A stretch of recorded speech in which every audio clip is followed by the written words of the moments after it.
का अपना YouTube channel success पथ क्लासेस पर मैं एनके सिंह आप सभी का स्वागत करता हूं। तो दोस्तों, मैं आज आप सभी के बीच एक नया वीडियो के साथ, एक नया सेशन के साथ उपस्थित हूं, जो सीटेट पेपर एनालिसिस 6 जनवरी का जो क्वेश्चन आया था एग्जाम में, उसी क्वेश्चन को लेकर के मैं आप सभी के बीच उपस्थित हूं। ठीक है दोस्तों, तो देखते हैं आज सीटेट का 6 जनवरी में क्या क्या क्वेश्चन पूछा गया है। ठीक है दोस्तों, तो बढ़ते हैं अपने वीडियो में आगे। इससे पहले मैं आप सभी साथी से एक गुजारिश करना चाहता हूं कि जो मेरे साथी अभी तक चैनल को लाइक, सब्सक्राइब, शेयर नहीं किए हैं तो प्लीज़ चैनल को सब्सक्राइब कर लीजिए, बेल आइकन का बटन दबा दीजिए और वीडियो को लाइक शेयर ज़रूर करें। ठीक है दोस्तों, तो बढ़ते हैं हम आगे अपने वीडियो में। तो देखते हैं पहला क्वेश्चन। पहला नंबर क्वेश्चन आपको कह रहा है, धनी परिवार में, ठीक है दोस्तों, रहने वाले बच्चों की जीवन शैली गरीब परिवार में रहने वाले बच्चों से भिन्न होती है। यह बात जो है सो बिल्कुल सही बात है। बच्चों का बचपन हमेशा अलग होता है, तो यही बात यहाँ पे ठीक नहीं लग रहा है। ये तो सही बात है, हमेशा अलग लगता है, हमेशा अलग होता है, ये बात कतई इसका जो है सो उदाहरण नहीं दे रहा है और ये बात गलत भी है। तो आप खोजिए कि ए नंबर सही हो और बी गलत हो। कौन सा ऑप्शन है? तो 4 नंबर में आपको दिख जाएगा, डी नंबर आंसर आपका करेक्ट हो जाएगा। ठीक है दोस्तों, चलिए बढ़ते हैं दूसरा प्रश्न की ओर। दूसरा नंबर प्रश्न कह रहा है आपको, किसी भी समस्या को हल करने के लिए क्रमशः अनुमान किस दृष्टिकोण से दिया जाता है?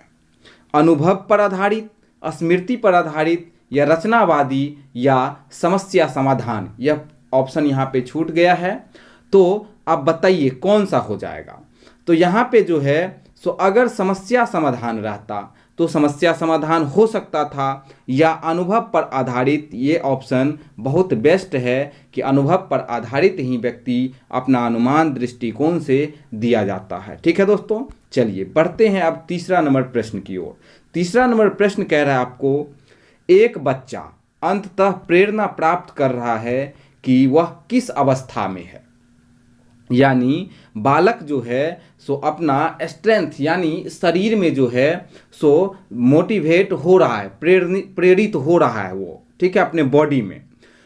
ग्रॉस मोटर स्किल आप कह सकते हैं। ठीक है दोस्तों, तो यहाँ पे क्या हो जाएगा? शैशवा अवस्था। तो शैशवा 2 से लेकर 2 अवस्था यानी 0 से 2 वर्ष का होता है। तो इससे थोड़ा ऊपर चलिए, बाल्यावस्था, जिसको हम कहते हैं 6 से लेकर के 11 या 12 वर्ष, या कहीं कहीं 5 से भी मिलेगा। लेकिन यहाँ पे चाइल्डहुड जो है सो दोस्तों, यह आपको देखना पड़ेगा कि यहाँ पे 2 से लेकर के 11-12 वर्ष तक चलती है। और मध्य बाल्यावस्था तो आपको हो जाएगा 6 से 9 वर्ष का, या 6 से 11 वर्ष का। किशोरावस्था 12 से लेकर के 18 वर्ष हो जाएगा। तो यहाँ पे जो आपका आंसर होगा सो 2 नंबर बाल्यावस्था हो जाएगा। ठीक है, बढ़ते हैं हम अगले प्रश्न की ओर। 4 नंबर प्रश्न कह रहा है आपको, एक बच्चा एक जगह पर अपना ध्यान केंद्रित नहीं कर पाता है। बालक जो है सो अपना ध्यान केंद्रित नहीं कर पाता है। अब बताइए, यहाँ हो जाएगा डिसलेक्सिया। तो डिसलेक्सिया तो पठन विकार हो जाएगा दोस्तों, तो ये नहीं होगा। अब कह रहा है ADHD।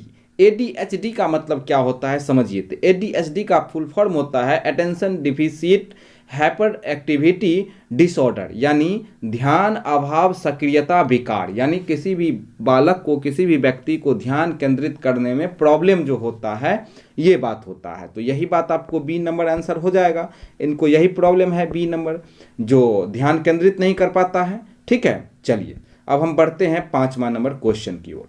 5वां नंबर क्वेश्चन आपको कह रहा है कि कैरल, ठीक है दोस्तों, कैरल गिलीगन के अनुसार लॉरेंस कोहलबर्ग के नैतिक विकास के सिद्धांत की यह तर्क देकर आलोचना की कि पुरुषों में नैतिकता है। पुरुष में क्या नैतिकता रहता है? डाइस, जबकि महिलाओं में नैतिकता होता है। तो पुरुष में ज़्यादा जो है सो केयर करने का भावना रहता है, देखभाल करने का। ठीक है दोस्तों, और महिला में न्याय सोचती है, वह ज़्यादा न्याय के तर्क पे देखती है। तो यहाँ पे क्या हो जाएगा आंसर? पुरुष। ये एक कहावत सा है, बाद बाकी और नहीं, इसके अनुसार जो है सो देखभाल कॉमन न्याय हो जाएगा। ठीक है दोस्तों, चलिए अगला प्रश्न की ओर हम लोग देखते हैं। 6 नंबर प्रश्न। 6 नंबर प्रश्न कह रहा है आपको, राहुल को जन्मदिन के तोहफे में एक गुड़िया मिलती है और वह कहता है कि मैं इस गुड़िया का क्या करूँगा, यह क्या है। तो ये सीधा सीधा राहुल जो है सो यहाँ पे एक भावना दर्शाता है। राहुल को गुड़िया दिया गया है, तो ये लिंग रूढ़िबद्धता का बात हो गया है कि उसको गुड़िया दिया गया है। ठीक है दोस्तों, तो यह सीधा सीधा क्या हो जाएगा आपको, जेंडर स्टेरियोटाइप्स यानी लिंग रूढ़िबद्धता की बात दर्शा रहा है। चलिए अगला प्रश्न है 7 नंबर प्रश्न। 7 नंबर प्रश्न कह रहा है, प्रतिभाशाली बच्चों का समान गलत निदान, यानी प्रतिभाशाली जो बच्चा है उसमें सामान्य रूप से, ठीक है दोस्तों, किस रूप से मतलब उसको जो है सो प्रॉब्लम हो जाता है, गलत निदान ले लेता है, गलत फैसला कर लेता है। तो क्या हो जाएगा यहाँ पे, ध्यान अभाव सक्रियता विकार, यानी किसी भी चीज़ पे अच्छे प्रकार से ध्यान नहीं लगाएंगे, अभाव रहेगा उसमें, एक्टिव नहीं रहेंगे, तो वो विकार खराबी हो सकता है। तो यहाँ पे क्या हो जाएगा आंसर दोस्तों, 1 नंबर। ठीक है, चलिए हम लोग बढ़ते हैं 8 नंबर प्रश्न की ओर। 8 नंबर प्रश्न कहता है, ले वाइगोत्स्की ने, 8 नंबर प्रश्न है आपको, ले वाइगोत्स्की ने निम्नलिखित में से किसको संज्ञानात्मक विकास के लिए महत्वपूर्ण माना है। तो अनुवांशिक ये बात नहीं करता है ले वाइगोत्स्की, सामाजिक संपर्क बहुत ज़्यादा पॉजिटिव है, परिपक्वता मैच्योरिटी का बात भी ये नहीं करते हैं।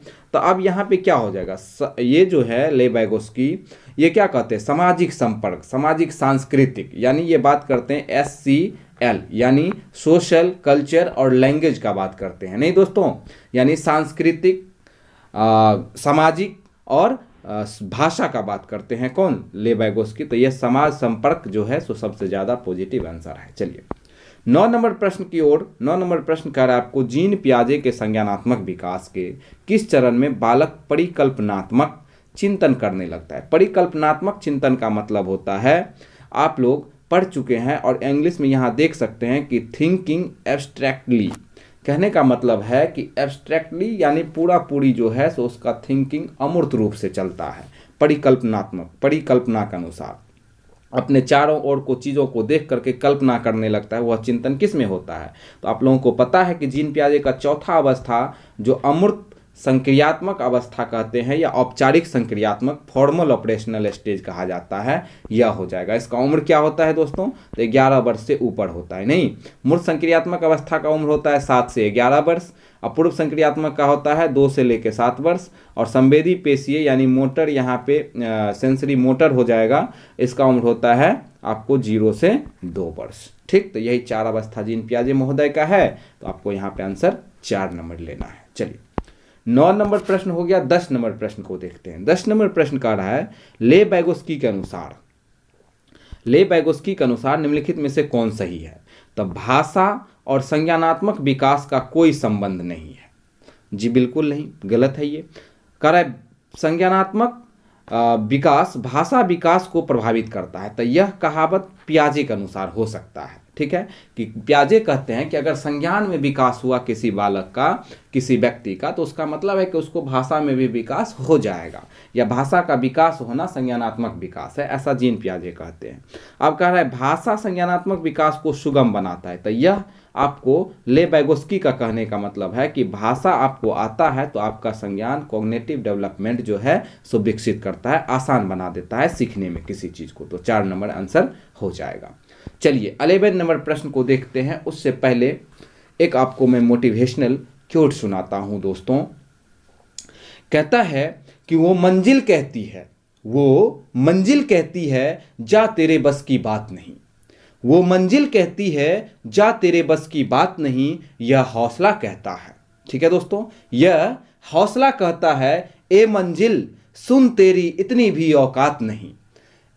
क्या कहता है, ए मंजिल सुन तेरी इतनी भी औकात नहीं, यानी कहने का मतलब है जो आपका लक्ष्य है उसको प्राप्त करने में बार बार बाधाएं आएगा। ठीक है दोस्तों, लेकिन बाधाओं को टालते हुए अपने हौसला में जुनून भरते हुए मोटिवेट होकर के आपको उसको प्राप्त करना है। ठीक है दोस्तों, चलिए तो देखते हैं प्रश्न को, 11 नंबर प्रश्न को। 11 नंबर प्रश्न कह रहा है आपको, किस परिकल्पना में यह माना जाता है कि छात्र व्याकरण के नियमों को जानते हैं और ध्यान से याद करते हैं। तो अब बताइए, प्राकृतिक कल्पना है, ठीक है, अनुवीक्षक परिकल्पना है, आगत परिकल्पना है, या भावात्मक परिकल्पना है। आगत परिकल्पना का मतलब हो गया दोस्तों कि आने वाला, तो ये होगा नहीं यहाँ पे, नहीं। इनपुट हाइपोथेसिस नहीं होगा, भावात्मक अफेक्टिव हाइपोथेसिस भी नहीं होगा। अब कह रहे हैं मॉनिटर हाइपोथेसिस, क्या हो जाएगा, तो नेचुरल हाइपोथेसिस।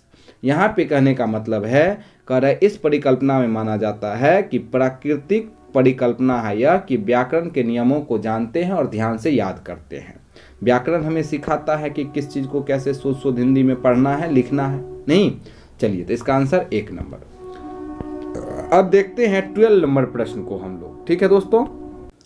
12 नंबर प्रश्न कहता है आपको कि बच्चे दीवार पर लिख रहे हैं, ठीक है दोस्तों। क्या है, बच्चे दीवार पर लिख रहे हैं, यह क्या दर्शाता है। अब बताइए, आकस्मिक साक्षरता, सीखने के लिए कोई मूल्य नहीं, गणित सीखना, भाषा सीखना, नहीं, गणित सीखना, भाषा सीखना, या आपको जो है सो सीखने के लिए कोई मूल्य नहीं, तो ये बात तो होगा ही नहीं। गणित सीखने वाला बात आता तो यहाँ पे उसका बात नहीं किया गया है, ठीक है दोस्तों। तो यह बालक जो है सो अचानक सा अपना उठाया और दीवार पे लिखना स्टार्ट कर दिया, तो क्या हो जाएगा, आकस्मिक साक्षरता, यानी यह ट्रांसलेट कर दिया गया है। इसीलिए मैं क्वेश्चन मेरे पास जो है सो किसी विधि से मैं उपलब्ध करता हूं और आप लोगों से डिस्कशन इसका करता हूं। यहाँ कह रहा है, यह इंग्लिश का प्रश्न है दोस्तों। स्क्रैम्बलिंग, यहाँ पे क्या है, यहाँ पे कह रहा है इमरजेंट लिटरेसी, यानी बालक जो है सो अपना सीखने के लिए या ऐसे ही उत्सुकता हो गया तो अचानक से अपना लिखना स्टार्ट कर दिया, तो इसका आंसर 1 नंबर हो जाएगा। चलिए, अब अगला प्रश्न की ओर हम लोग देखते हैं। 13 नंबर प्रश्न। 13 नंबर कह रहा है हाइपोडिडक्टिव रीजनिंग किस चरण में वर्णित है। अब बताइए दोस्तों, हाइपोडिडक्टिव रीजनिंग किस चरण में वर्णित होता है।